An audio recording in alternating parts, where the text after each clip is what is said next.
Namaste everyone, welcome to this collective reading. This one is for people who are in the advanced stages of the inner work. So let's get started.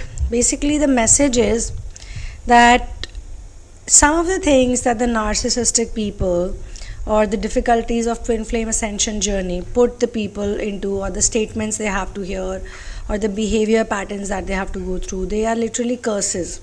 It's like living in hell.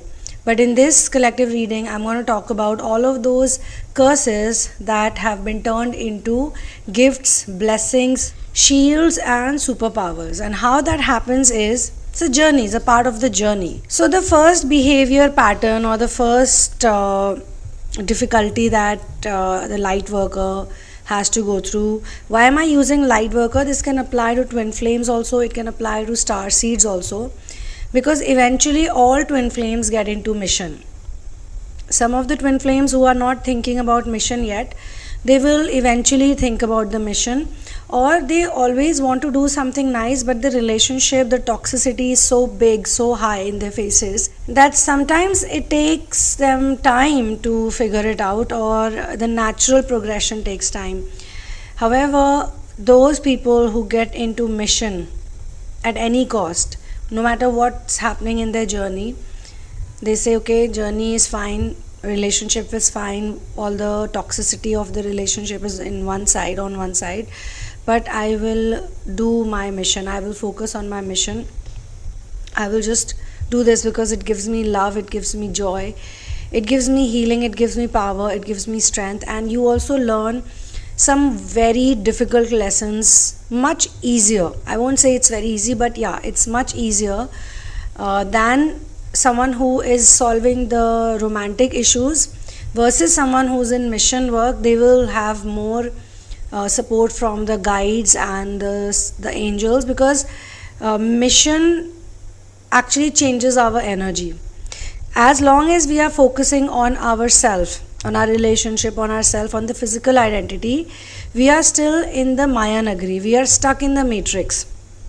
Matrix and Maya, both the illusion is actually given to us so that we understand it really well, and then we become the Mayapati, or Maya itself, goddess Maya will give you all of the vision and all of the insight that look, this is what my kingdom is all about, but you are a free person. How in Matrix also, first the character, the movie Matrix, Neo is all stuck in the Matrix, but as he starts figuring things out, the same Matrix becomes like battleground or home ground, and he becomes very chill.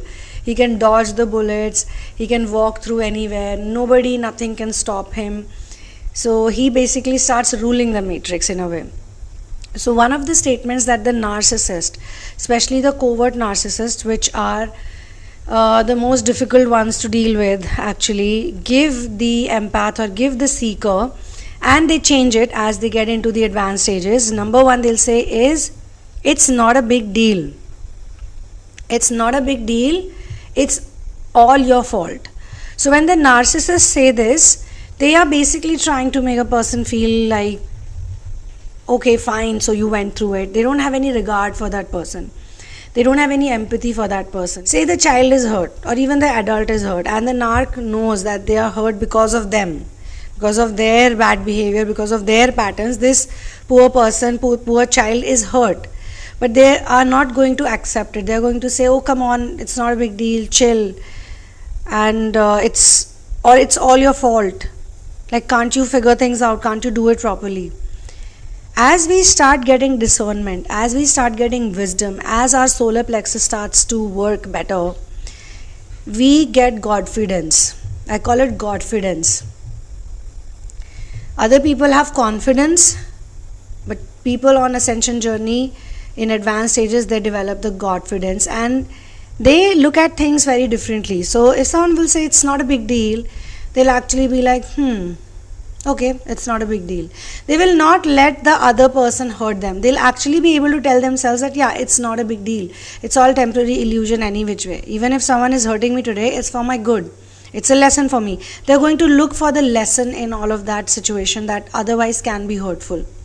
Like, I was on the phone on a session yesterday, and that person was going through a lot because of their partner being into substance abuse, and There's a lot of worry in that session. So when I started telling this person about all the struggles that I had gone through, the number of times I got my heart broken, this person was shocked, and they were like, aren't you hurt? It must have hurt you so much. You must have felt so horrible. I was like, yeah, I did feel bad at that point in time, but it doesn't hurt me. It doesn't hurt me at all, in fact. In fact, I look at it like it's the best thing that could have happened to me. So the other person also started listening to all those different stories and said, yeah, you know what, actually my problem is not even that big. It's all right. It can be managed. It's still manageable. Though substance abuse is not easy to handle, but suddenly they could see why their person is in substance abuse problem, or how in so many other ways their partner is a lovely person. I mean, this person is not into substance abuse all the time. They are struggling with it. On and off they go back to it. Almost like runner-chaser dynamic, the mental one. The bad habits we keep going back to. So every time this person is going back to those bad habits, is worried. The partner, that is also good, because you have true love over there. You have true love, you have empathy, you have care, concern. So both partners understand each other's issues in these situations. So when you figure out, when they say it's all your fault, and you say, okay, it's all my fault, fine. Instead of taking it personally, you think like, what is my fault right now? Am I too attached with this person? Am I expecting a lot with this person, from this person? Am I oversharing? Am I codependent? Am I clinging with this person? Or what, am I imagining future plans? Or am I relating my past with this person? Something is happening. Something is happening via me. So they know now that it's a narcissistic trait. The other person has a habit of saying that. But they are not going to take it personally. They are not going to spoil their day, their week, or their months because of that. So they'll say, okay, let me fix what's in my control. But if something is not in my control, let it be. So here, you turn these negative, insensitive statements into something that benefit you, whosoever resonates with it. Then we have, don't get upset over anything, and one very famous one, you are imagining things. Because of course they gaslight, they love to gaslight, or when they cannot give any accurate answers, they'll say you are imagining things. Don't get upset over nothing could also be similar to it's not a big deal. I mean, if the same thing would happen to the other person, they'll then understand how difficult it is. Or it's a big thing that has happened, but they're saying don't be upset over it, it's just nothing. Now, the person who's in advanced stage will actually see it like a sign from universe, or a cue from universe, or it's like a synchronicity. Why am I getting upset? What has really happened? I mean, for me, I would go back to Srimad Bhagavad Gita.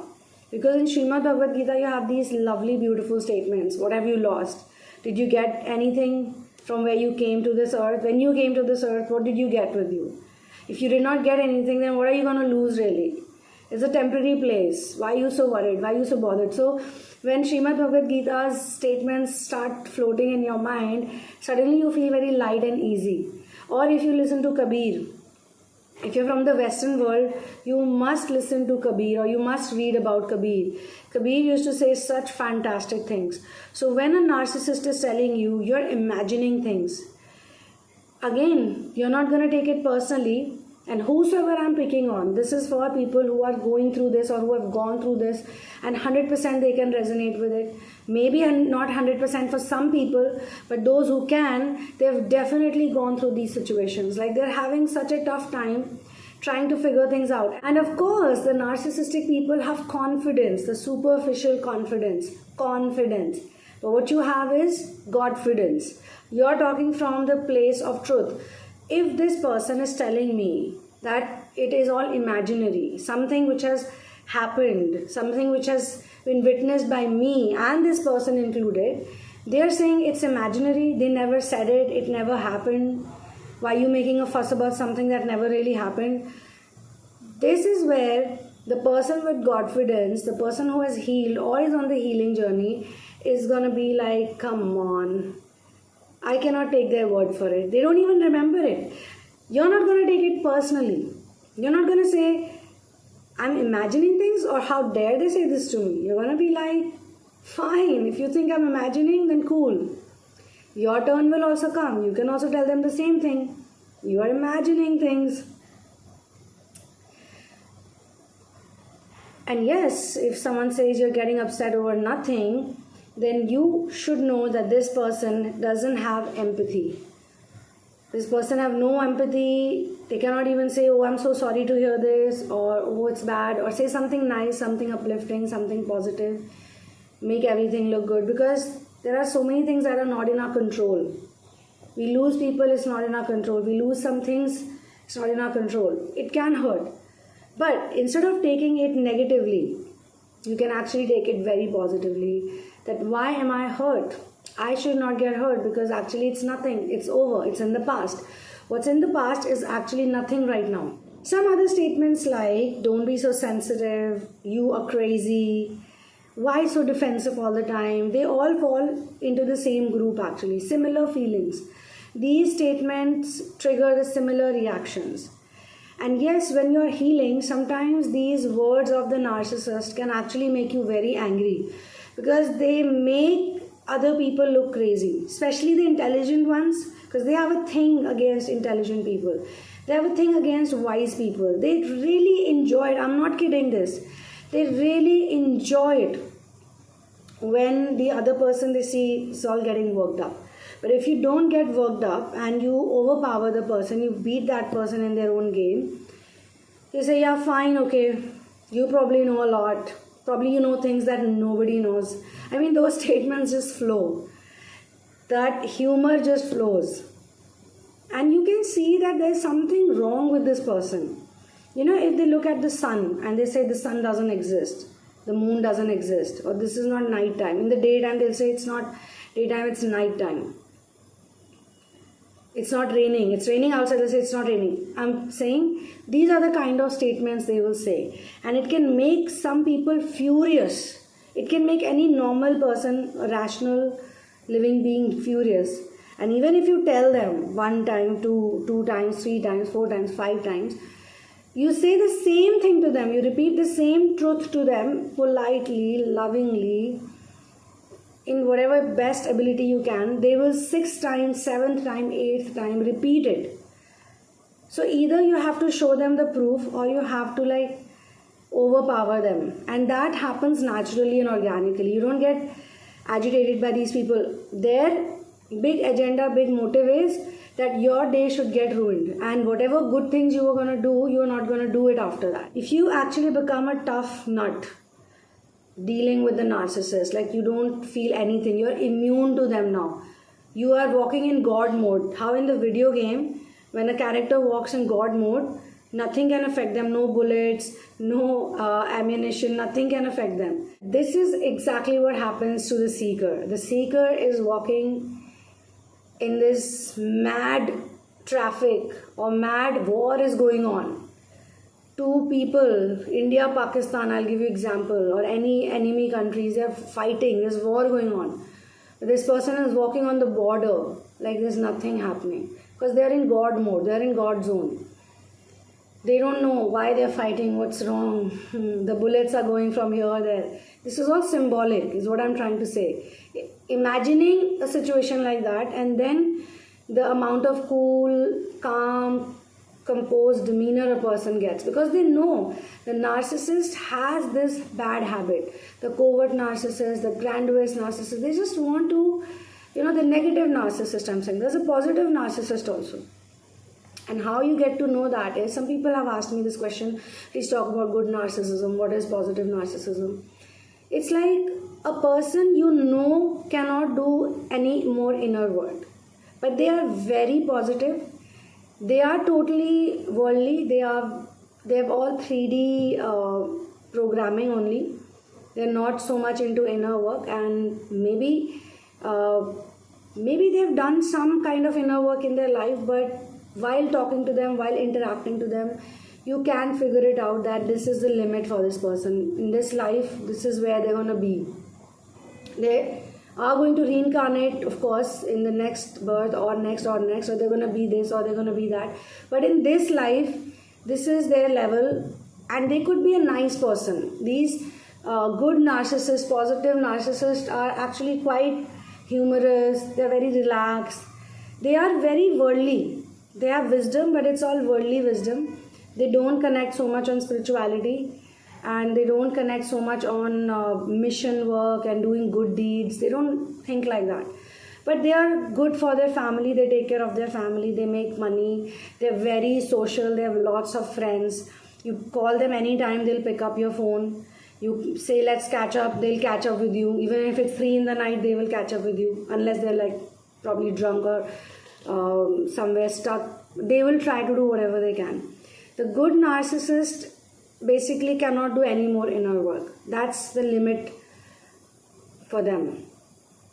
But they are not going to create ruckus in people's lives. They're not going to create drama.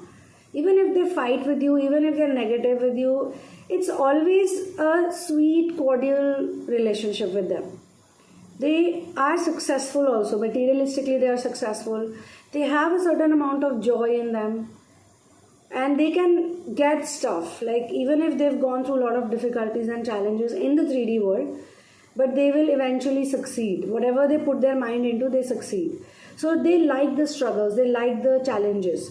So in some ways you can say that yes, they have achieved certain level of peace and harmony within in that particular life. Or they know that these many challenges are always going to come. So they cannot quit certain codependencies and addiction patterns or physical desires, they cannot quit that.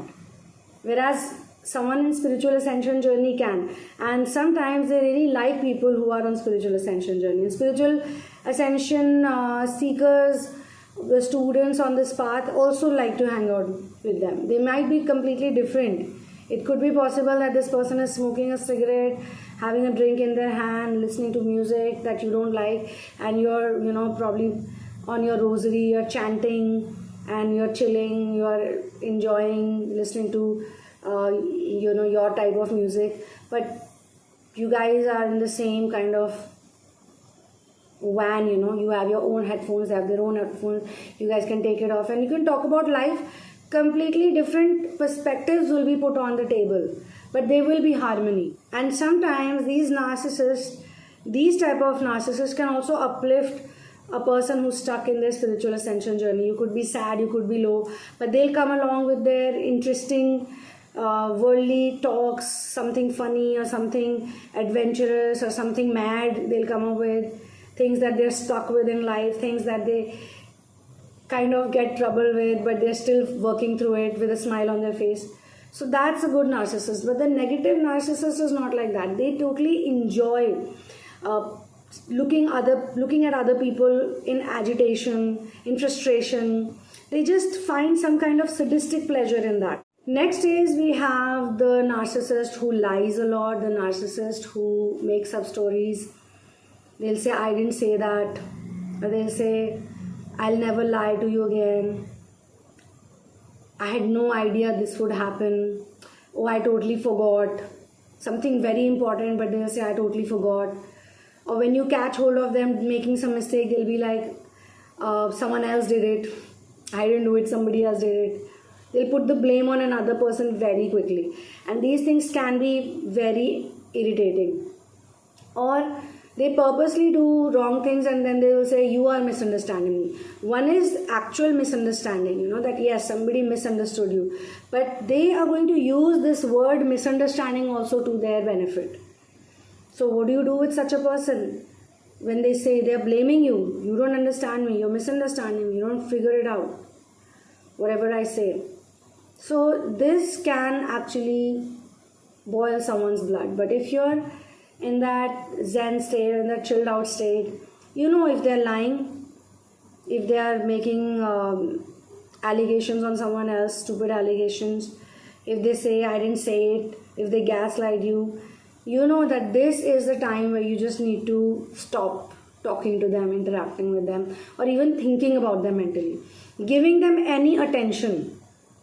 See, because every narcissist also has a job. There is nobody on this planet who doesn't have a job in your life also. They are doing something They are present because of a reason. So you focus on that okay, fine, this is this person's job. Let them do their job. I don't want to think so much about this person. I don't want to give them mental power because I know they are lying. I know they are not getting it correctly, or I know they're putting the blame on someone else. You know it. I mean, this is your own self-talk that, yeah, I know this. I know this is what they're doing. So fine. Like in one of the previous statements, when they say you're imagining things, then also you can say, all right, I'm imagining things. Good. There's a very interesting story from Buddha's time. So basically, there was this really agitated, angry, upset man who would have a lot of problems with Buddha, because some people in his family, one by one, were going to Buddha and they were becoming Buddha's disciple. And this person was not liking it at all. So one fine day, he said that I'm going to go to this Buddha and I'm going to just verbally bash him. I'll abuse him, I'll bash him up verbally, I'll make him feel horrible, and I'll say whatever I have to say. Let's see what this Buddha of yours does. He's having an argument with his family members who are constantly following path of Buddha. So now he's already worked up. He's also angry. So in all of his anger and annoyance and irritation, he goes to Buddha's ashram. Buddha is sitting with all disciples and he sees this as a great opportunity to humiliate him in front of all these 200-300 people that are sitting over there. If not 200-300, 50, 40, whatever people. Total people must be more. So he goes to that place and he starts abusing Buddha. He's abusing, shouting, he's smearing his name. He's saying a lot of things, a whole bunch of things. And Buddha is just looking at him and Buddha is like smiling, and Buddha is like, okay, why don't you take a seat? He's like, why should I take a seat? Then he thinks in his head, this Buddha is very smart. He's trying to pacify me. He's trying to cool me down. He wants me to hang out with him so that I forget what I'm here to say, or I stop doing what I'm doing. So he says, hey, I know you're playing these tricks on me. He says, why you think I'm playing tricks on you? Everything is fine, old man. And Buddha is still smiling. Buddha has this beautiful smile on his face. Now this man is confused. This man looks at Buddha and he is kind of impressed with Buddha right now. And he says that I said so many things to you. I abused you, I accused you. I was so aggressive, so attacking.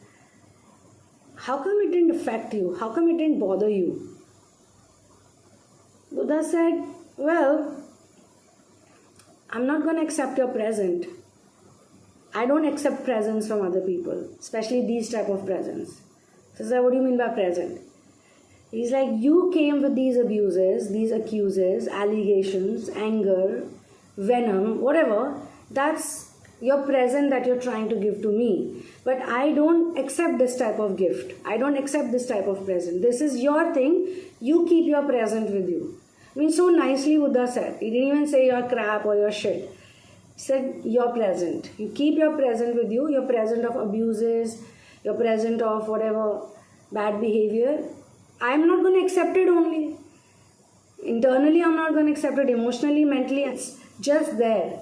So if it's not being accepted by me, then how can it affect me? Obviously, it cannot affect me. And this is where this man's mind changed.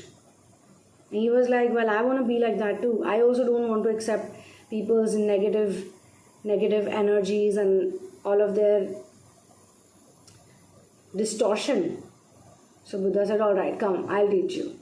Eventually, he also became Buddha's disciple. Now, the next interesting statement that the covert narcissist will say to you, or any other narcissist who is kind of hurtful will say to you, and it doesn't affect you, on the contrary, it's a light bulb moment for you, it's an epiphany for you. This person says that, why don't you just forget about the past? They may have done some horrible things to you, but they expect you to forget everything and just act like nothing happened. And for a person who is still in healing process, will actually be like, this cannot be done. I cannot forgive you, I cannot forget it. I just cannot. It's just not possible.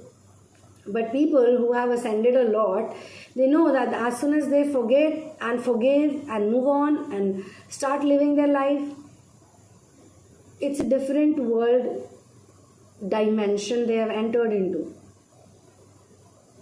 And yes, some of the people will find it very hard to accept, but it is the reality.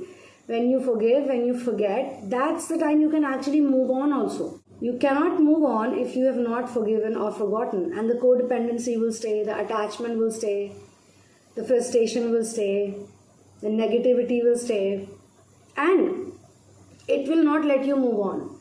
This is the whole point of doing this type of inner work, is that no matter what happens, you should be able to live in the next moment fully, as if nothing had happened.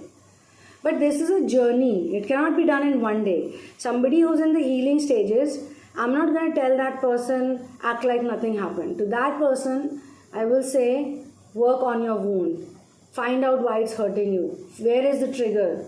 What exactly is the problem? We do these things in therapy sessions. We discuss this one-on-one with people so that everybody can find out those bunch of negative memories that have caused so much havoc and trauma, and they've actually caused all these other negative experiences also, because these negative experiences in the lives of the seekers who are still struggling with it, the foundation, or you can say it's a mirror thing, it's the same thing that's going to happen again and again. It's going to happen till the time you don't say that I'm done with it, which is why we also have the runner-chaser dynamic. For a lot of people, they have experienced it firsthand that runner-chaser dynamic does not end till the time one of them is not done with it, and mostly it's the chaser who's done with it, and then maybe it's the runner later on, or maybe it's the same thing. I mean, looking back, you can say both are done at the same time, both can't take it anymore, so they stop doing it.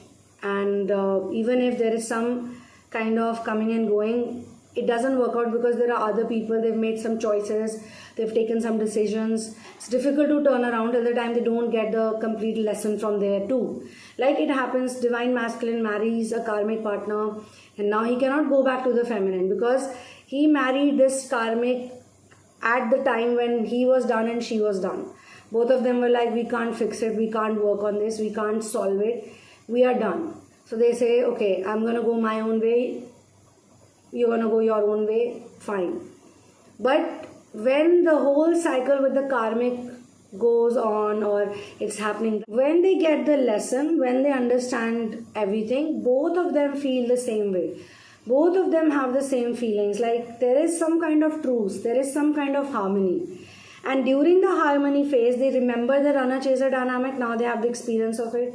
They remember the surrender, they remember the separation phase really well. Then they remember the epiphanies which they received.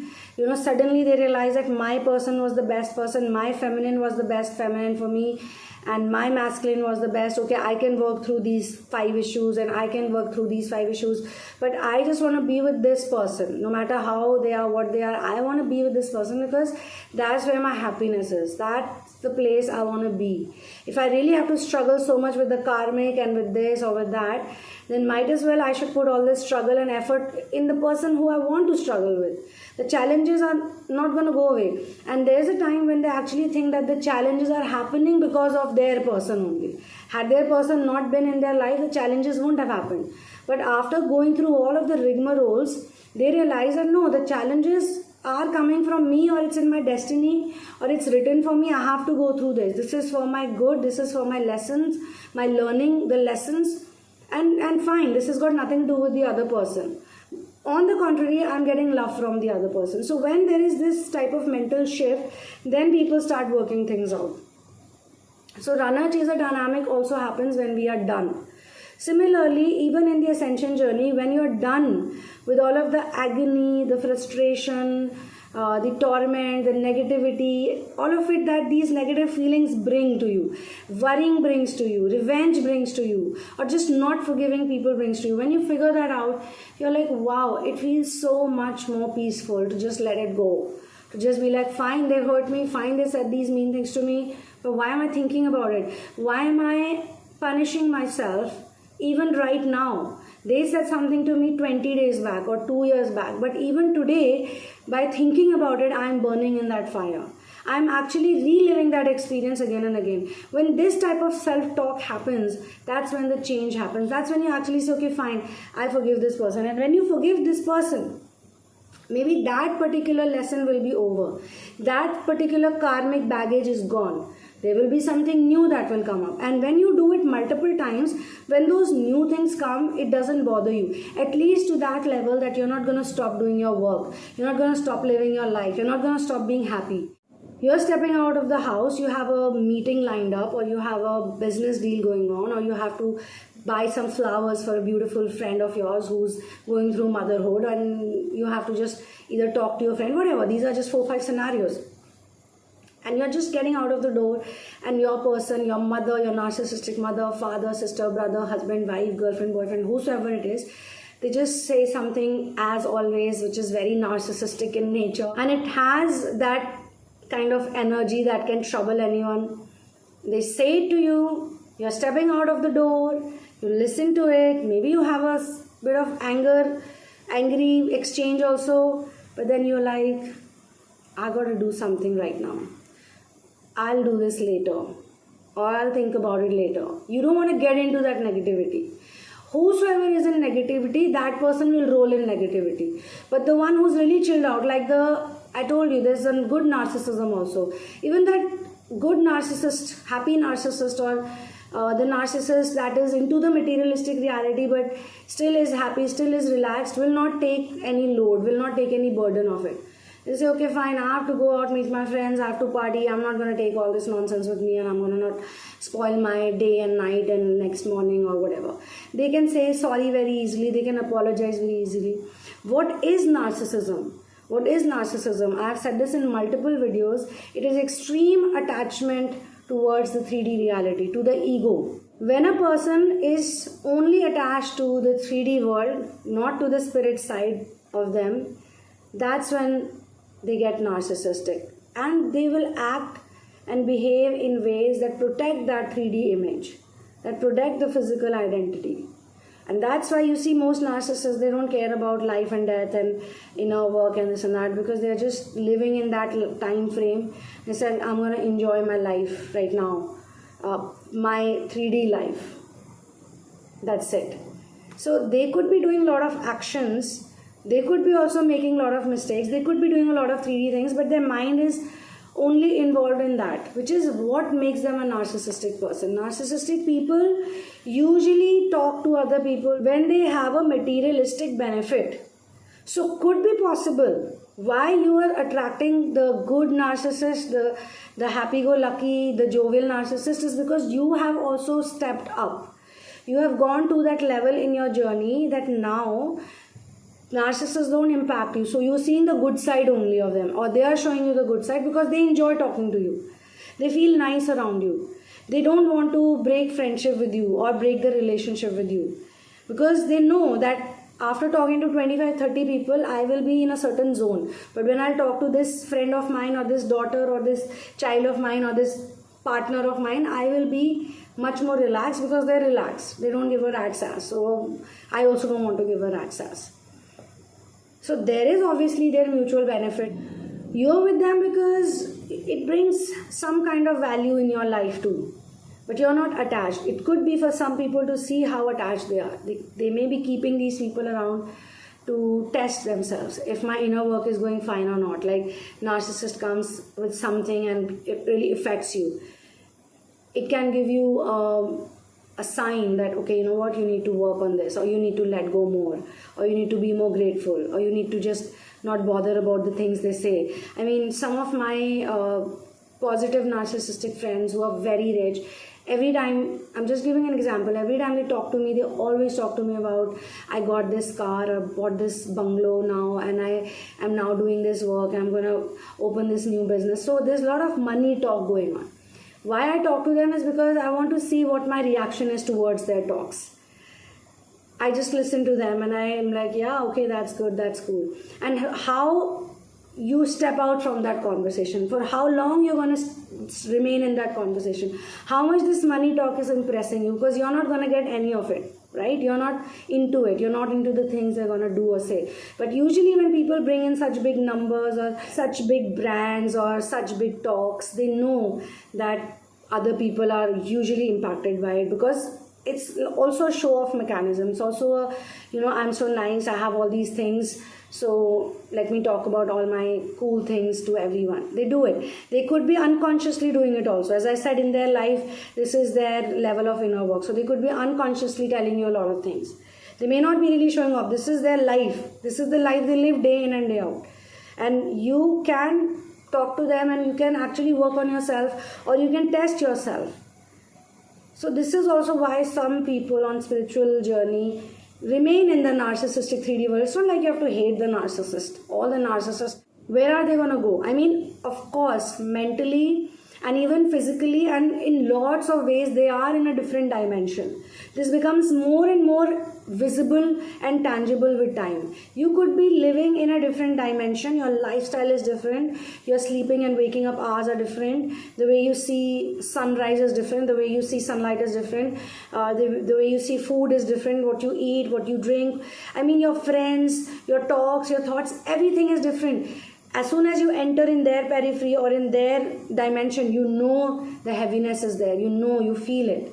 You feel it. It's very easily, tangibly experienced. It's no longer that only just a subtle thing. Another great example is you're not getting affected by the climate or the weather or the economical problem or the socio-political problems, the crisis happening. Some people say these spiritual people, they don't care, but that's not true. It's just that they're not getting affected by it in the same way. Everybody is saying it's so hot in the summer, it's so hot in the summer, it's so hot in the summer, but maybe the spiritualist is not getting affected in the same way.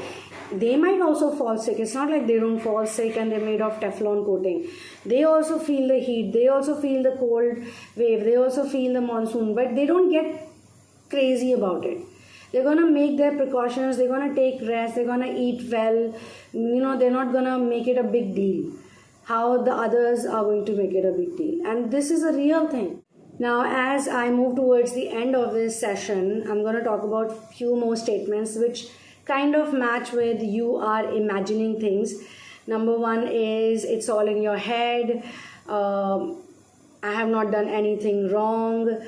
What you're saying makes no sense to me. I don't get it at all. You are so insecure. You are a bad person.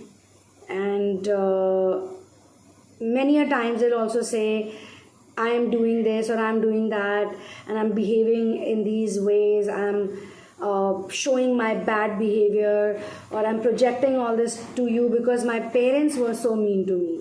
They're going to put it on their parents. I mean, they're going to do all the bad things, they're going to do all the insensitive things, and then they will back it up by saying, because my parents treated me badly when I was growing up. I mean, it should actually be the empath who should say these things, right? But empaths know the pain of being in pain. So they don't pass on the pain to others, neither do they want to bring the same pain in their lives. The seeker on the ascension journey actually knows that if they're going to act in certain ways, it's like living a pattern, it's like being in a loop. So they will not do those things. They will not cheat, lie, or hurt others. But the narcissist can easily cheat on you. The narcissist can easily hurt you. The narcissist can easily break their promises and then say, you know why I'm doing this? Because my parents were so mean to me. My parents didn't love me. My parents didn't care for me. They know these talks. They use it as an excuse. And they will actually say, or they'll actually act like the others are narcissists. A narcissist is actually going to tell others, hey, you are the narcissist. This is a big joke actually. There was also this very funny video where you could see Kanye West and Kim Kardashian in the car, they're driving, and Kanye West got accused by Kim Kardashian that you are a narcissist. And Kanye West was like, why you keep calling me a narcissist? The whole world knows who's the actual narcissist. And of course, I don't think this was the Kanye West which was cloned, because the current version of Kanye West, I don't think that can be Kanye West. I mean, have you seen the clothes that his wife wears?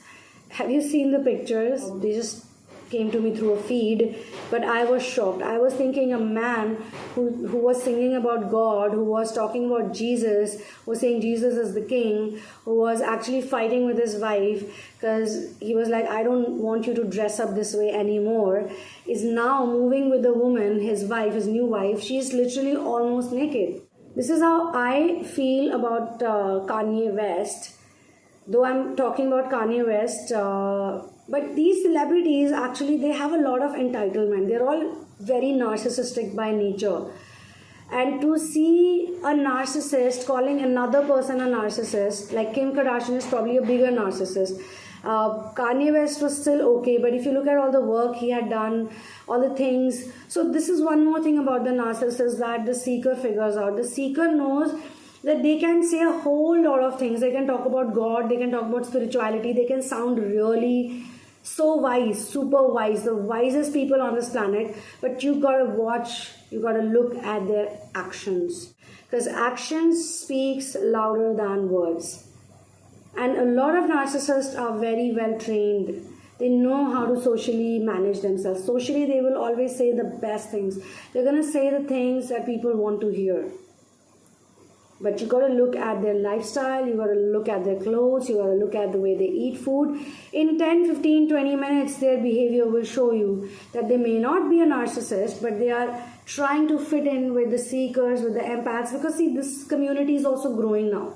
The spiritual people are growing. The seekers are growing. You know, the nature lovers are growing. And there will be a big revolution. Another big revolution is on the way. And then the numbers of spiritual people will increase many folds. So, well, this is where I'm going to close this session also. If you are looking for one-on-one session, the help is available. You can check out the description box. All the details are present over there. We have the narcissistic abuse release therapy. We have negative memory release therapy, and of course there's also transmutation of anger into love. I will see you in the next one. One love, peace out, and victory to Ram.